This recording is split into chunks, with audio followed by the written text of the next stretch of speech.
wormholes impossible, at least as far as I understand them. I think I've made another video about this, but I got another way of helping people understand it. So if you took two coins and you placed them on opposite walls, and the goal is to create zero space between those coins. So you imagine the coins as the entrance and exit, and one is, point A and the other is point B.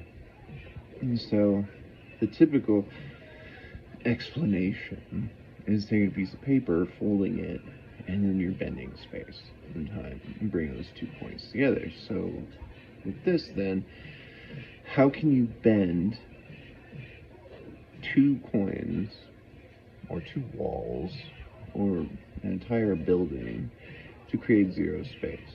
And there's 2 solutions, and one is that, and you'll see how they're relativistic and why this is impossible, is because, so say now the wall is elastic, like you've seen in, it's like a trampoline, when they demonstrate gravity, and so they put a center of mass, and then so that would be how the wall is coning inwardly, and the 2 points come together.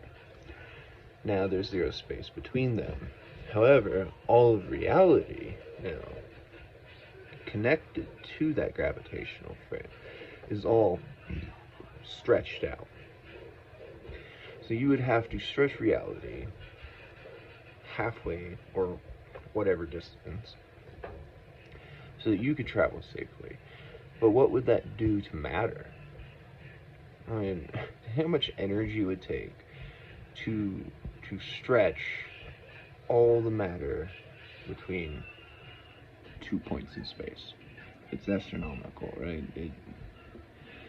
So you have to stretch that matter per volume, per distance. Then you have to put it back too. So then it's going to take twice that energy, you would think.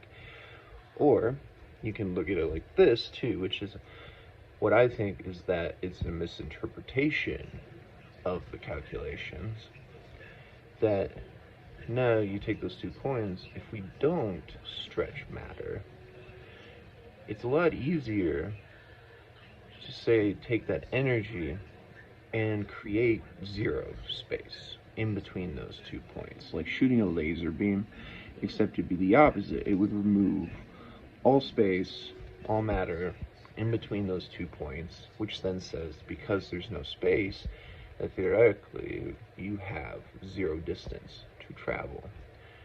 Now, does that make any sense? Anyway, so how then would you fitting into that wormhole? You would have to spaghettify, right? You would have to stretch that entire distance. And as we know through intense gravitational fields, spaghettification is supposed to be not a very good thing. So you don't.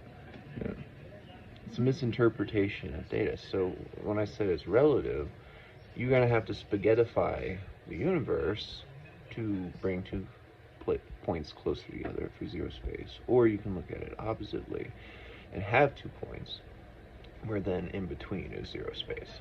And so either way of doing that, you're going to have to either stretch or you're going to stretch reality, and which would destroy reality. I mean, but at least you would think it would, right? Maybe you could do it half-seas.